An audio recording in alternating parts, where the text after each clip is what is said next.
Hey, Alex. Just Ronnie Perkins again on Saturday, just the impact he made, and just was it one of those things where he was just waiting for the opportunity to play, and did you sense that, and did you really feel that going into Saturday? Oh, he's been very anxious, and obviously the staff, the players have all been anxious to have him back out there with us.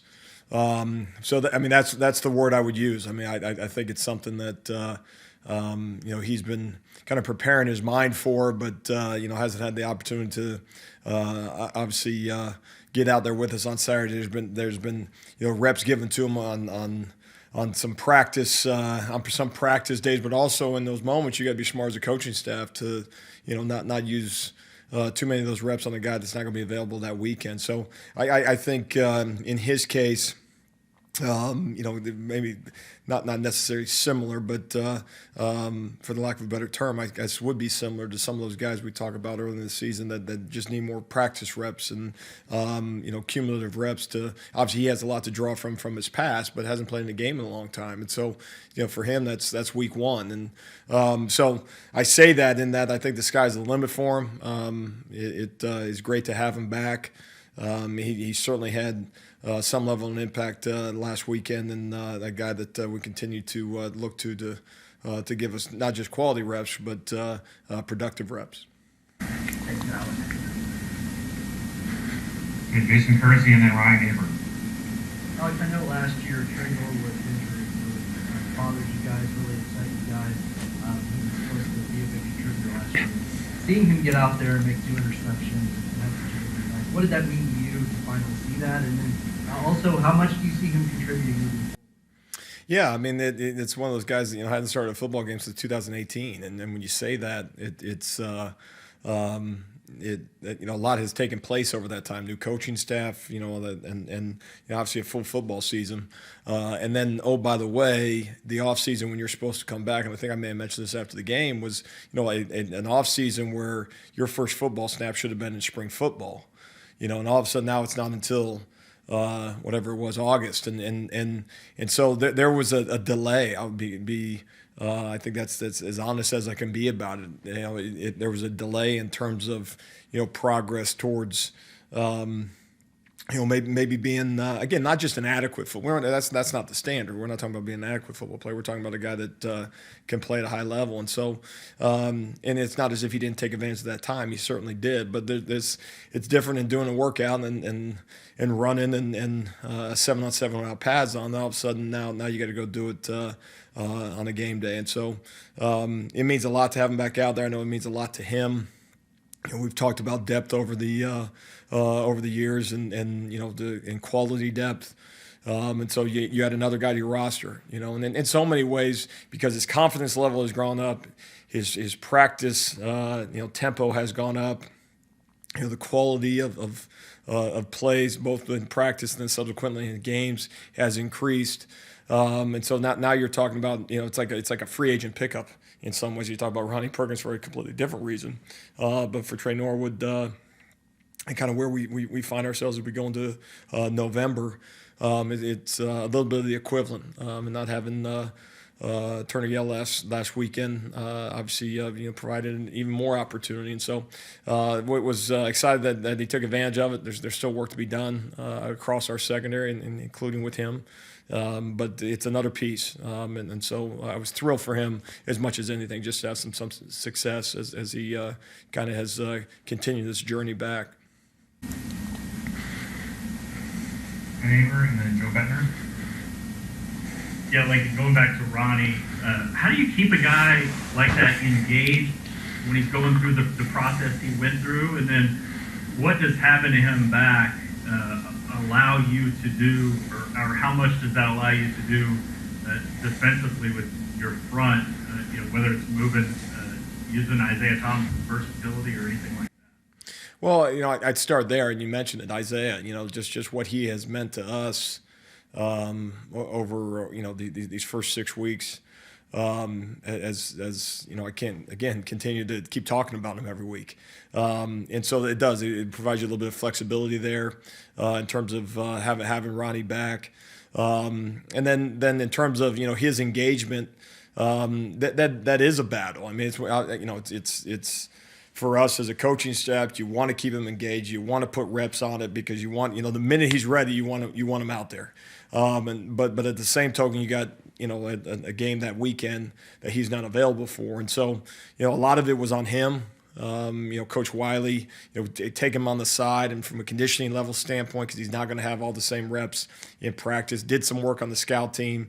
Obviously, you got the individual reps and those things, and obviously Coach Kane did a great job with him. But I still think, it regardless how much football that you've played, whether you've played 1,000 snaps in your career, 2,000 snaps in your career, whatever it is, game one is game one, and even if it's at the end of October. And so, like I said, I still think his best football, obviously this year, was not played this past Saturday. Although you saw the impact and the benefit for us is that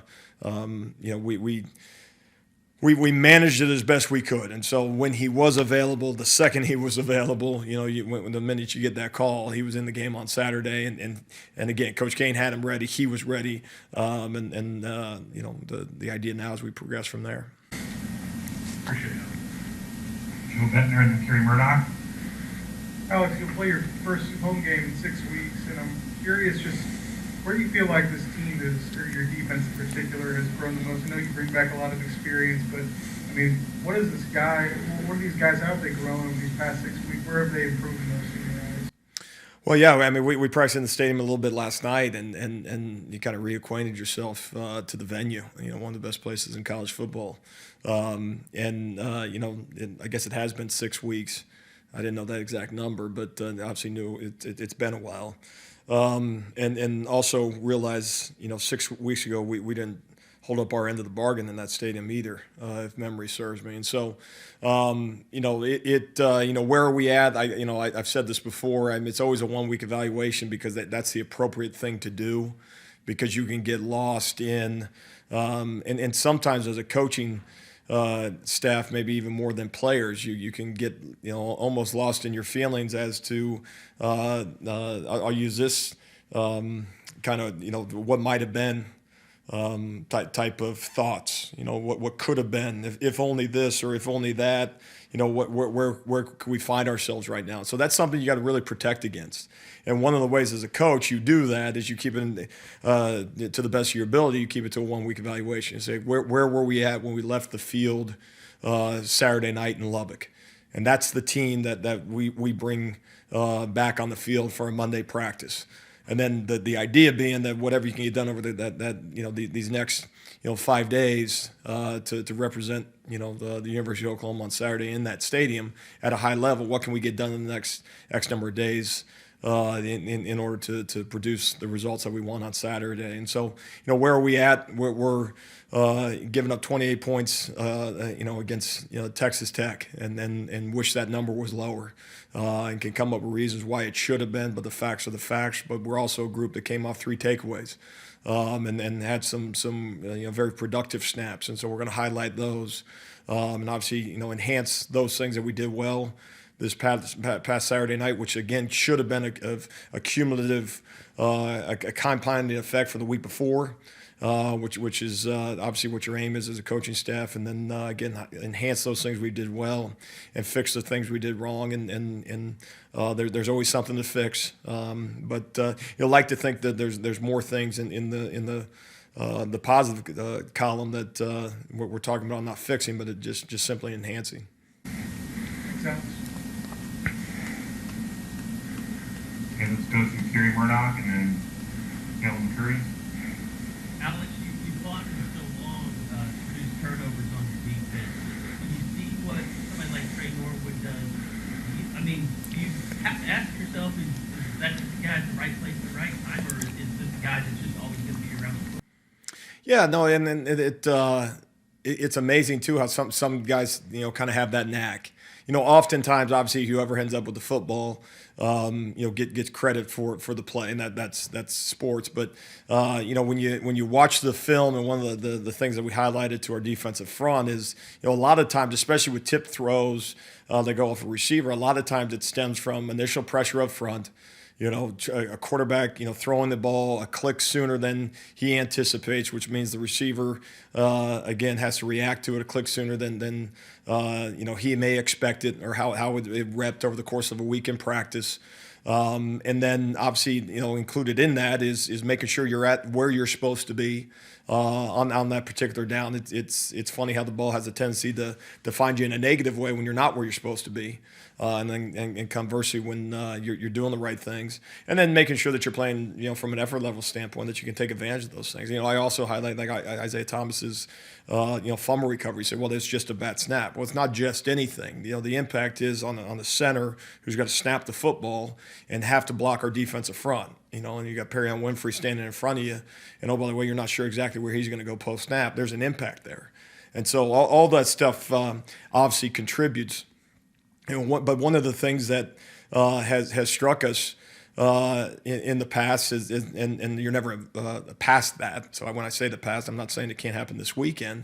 Is we haven't come down with those balls. It's been oh shoot, how close we were to pick one off, and there's another one in the game that was in our hands that we didn't come down with. I mean, if you kept count of the dropped interceptions over the last year and a half, God, if only a percentage of those went our direction, the narrative would be a little bit different. So that is exciting to see that, and I would highlight the 11 guys getting that done.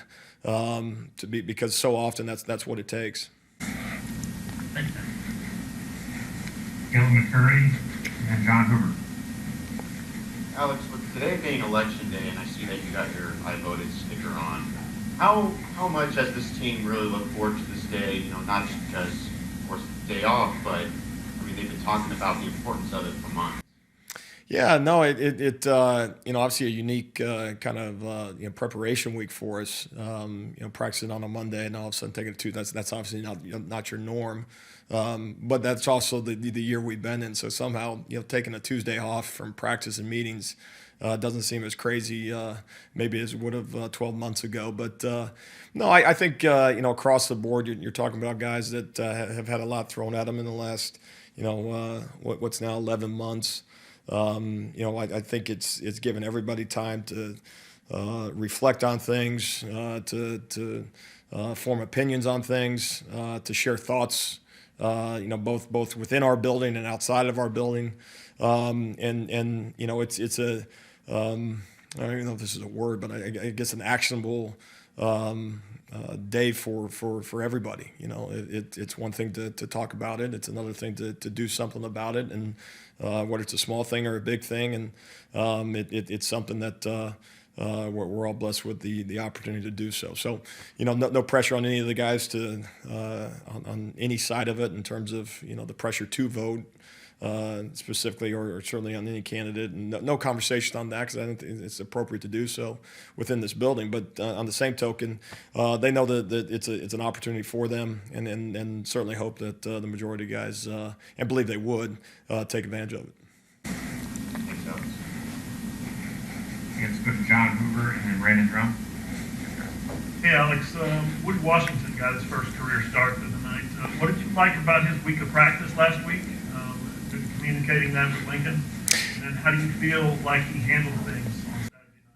No, I've been continue to be impressed with Woody. I mean, he's a guy we talked about several times over the course of the year. Highlighted by the interception at Texas, but just from a consistency standpoint, when you watch him in the TCU game, a lot of it stemmed from just that. One of the things that we're working towards as a defense across the board is that word consistency, and what Woody has done is backup game film, which is obviously critical into a practice week that suggests a guy that we anticipate playing at a high level on Saturday, and so that's something, for instance, that we anticipate as time goes on here. When we talk about depth and having more guys available, and guys playing at a higher level, that becomes commonplace, where how you play the previous week and how you prepare that particular game week.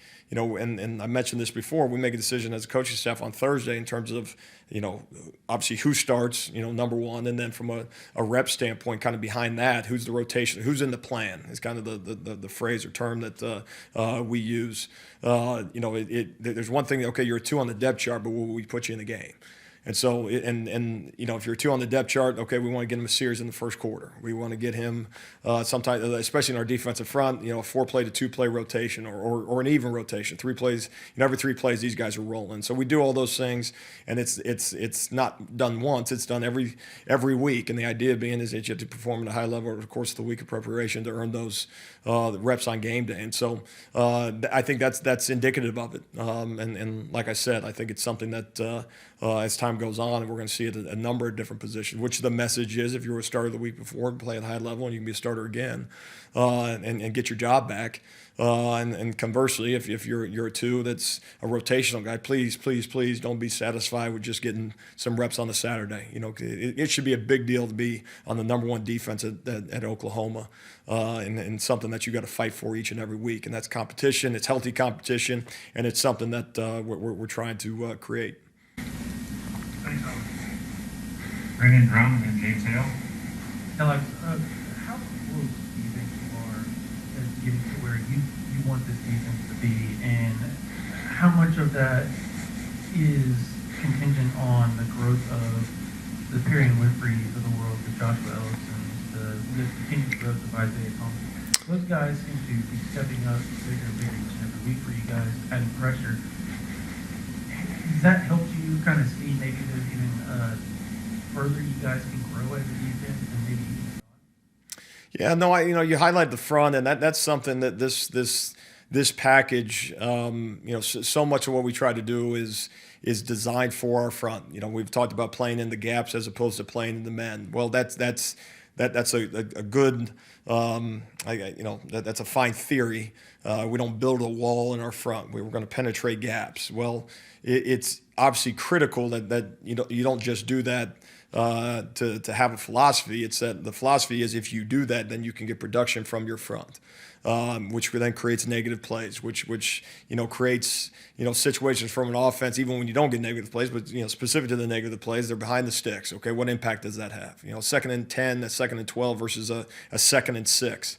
It's astronomical. It's a 1-2 count versus a 2-1 count in baseball. All those analytics that you can go into, and so that's the philosophy. And the roots of what we do go back to when Dave Steckel's the defensive coordinator at Missouri. And we had 2 SEC Defensive Players of the Year in our defensive front, and then we took the package of the philosophy and the package out to the Pac-12, had the Defensive Player of the Year in the Pac-12 in our front. And so what we challenge our guys is don't number one, don't be a magnet. Don't you dare create your own philosophy in the front and be okay running into offensive linemen. That's not what we do. And then the second thing is, if we're going to put you in a gap, we're not putting you in a gap just to occupy one. It's to be productive in the backfield. And so for us to have success, we have to see that disruption in the front and the production in the front, because it's designed to get those things. That's not a plus on the grade sheet defensively if that week we have some TFLs. That it's designed that way. And so when you have 9 TFLs last week, and now the minute we look at that, we think we should have 4 or 5 more. You see a couple sacks, you're saying, oh man, if we could have just gotten the guy on the ground when he got rid of it late before ultimately get him on the ground, that number should have gone up and those things. But no, that group is critical to what we want to be, and their continued production and continued development is a big deal to us. But it's across the board. It's 11 guys, obviously, that's got to get better. Where are we at? Again, it's appropriate right now to, what we produced on film this past weekend was a little bit too up and down as I evaluated. Guys I didn't think again that we finished appropriately. If you get reps in that game, you're expected to play at a high level, even if you're a young guy late in the game, and those numbers count. Certainly sometimes I wish they didn't, but regardless with the scoreboard, we didn't score touchdowns. So we don't get credit for whatever the number was on the other side of the board. We get credit when we make plays and ultimately keep numbers off the board. So no, it's obviously still a work in progress, but also, we had a conversation as a defense staff today. It's November now. Tryouts are over. We got to put the right guys on the field and obviously work to put the right product on the field, and we all have to feel a sense of urgency in order to get that done. The last two questions, James Hale and then Keegan Renault. Alex, Kansas doesn't come in with a lot of success. You guys are getting better every week. Talk about what coaches have to do to make sure your team continues to drive to get better against an opponent that on paper it looks like that you really overmatched. There's not going to be a lot of talk about this game coming in this game. Yeah, I think a lot of things that kind of get brushed aside as coach speak. The reason it's coach speak is because it's accurate. And so often we all look for but if not this, then what's plan? If plan A is not worried about us, there must be a good plan B that doesn't just account for your opponent that week. And that's what you're playing a team coming in with an undefeated record, or a team coming in that's obviously struggled. It's your one opponent that week. It's obviously what we see on film, and I will say this, being at an Oklahoma is different than most. What we see we will not see that level in this stadium on Saturday from our opponent. We see everyone's best, which is always a challenge. And so whatever struggles they may have had against a certain opponent, believe me, we will see it at a much higher level against us. But ultimately, again, going back to the coach speak, we got to get better in every single phase. And that's when you talk about process and all those things, you either believe in it or you don't. And one of the main things for us when we talk about process is, being more, and it's been a focus for us, is being more, taking more ownership, each individual guy on their individual process. Sometimes process gets lost in this, if we just say process, that the walls are going to somehow bleed out some magical dust that's going to, ultimately, I'm not worried about the outcome. I'm worried about the process. Okay, what is your process? What does that mean? How did you attack every single rep of practice?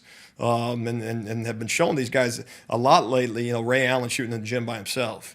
The point being, he shoots whatever number of shots every single day, and had a video of him making I think 18 straight 3-pointers in practice by himself. And the point being is he's making 18 shots in a row to just go shoot 45% in a game.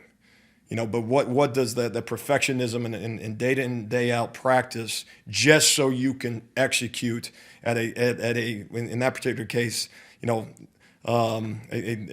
above average level for an NBA basketball player, and again, to equate that or even share that, I guess it doesn't maybe answer the question, but it gives you an idea. Again, we have to have a perfectionist mindset in practice and a performance mindset in games, and so that's how we attack the week of preparation. That's something that we need to get better at. Again, each individual guy taking more ownership in that process, not hoping that the process kind of engulfs them. Hey, Keegan? Alex, obviously you guys moved Isaiah Thomas back inside for one game. I don't know, obviously, if that was for the entire game, but it seemed like just his versatility. How much more difficult does it make for offenses to have to prepare for you guys? I mean, you can throw him inside, throw him outside. When Ron Stokes get back, and obviously you guys did all sorts of different things last Saturday with him. Yeah, no, one of the things that you're constantly trying to do is not just get the right 11 guys, put the right 11 guys in the right spots. And again, using the basketball example, if the point guard can be good at shooting guard, or you move the shooting guard to point guard, and all of a sudden, you can increase your productivity. That's one of the things that you got to look to do. But probably the biggest thing with Isaiah is you tell him to go play a position. Again, all he does is go do it at an elite level to the best of his ability, and does it with elite effort. And the fun part for us as coaches is because so often you spend this time trying to convince guys, if you just would do your job, you would just do it with extreme effort and do it to some level of physicality, that you would have success. And then again, it's fun as a coach now you got the example. Here's the poster child for it. Just where do you want me to play today, coach, in this scheme, in this package? Where do you want me? Tuesdays I'm practicing at end. Wednesdays I'm practicing on the interior. Where do you want me? All I'm going to do is do the best job I can for Oklahoma football. And so, no, that obviously increases the pool of guys that we have in the front. It's been fun to rotate those guys. I still don't think across the board we've seen the best of all those. I mean, I'm excited about the Josh Ellison. What's he going to turn into? Corey Roberson, what's he going to turn into? Marcus Stripling. I mean, you see a play here, a play there, and I think all those guys' consistent level of play will continue to increase. But until that day, it's nice that, okay, this guy's going to play 30 snaps. Okay, just give us the best 30 snaps that you're capable of. And so all those things, tie into to have more productivity in our front. And, to previous questions, that's our aim. You made the comment that if you guys keep playing the way you did, we start calling this pretty good. Would that be your assessment of the way your defense is playing right now? Yeah, I think when you're in the middle of it, all you can think about is the points you do give up. I mean, that's just your tendency as a coach and all those stuff, and so you kind of try to hold those evaluations from in this particular case, we're talking about a 10-game season, and ultimately you are what you were the week prior to, and one of the things, and I'll shrink that even more to some of the games we've had. This, what you are at the end of the third quarter does not mean that's who you are as a defense. And so, I mean, so again, coach speak, 1 week at a time type stuff. Well, the facts are the facts. What you are at the end of 3 quarters is not what you are as believe me, talk about woulda, shoulda, coulda, and all that stuff. I mean, that's proof of it. And so, again, we know the bar has to be higher. We know that. And so that's what we're striving towards.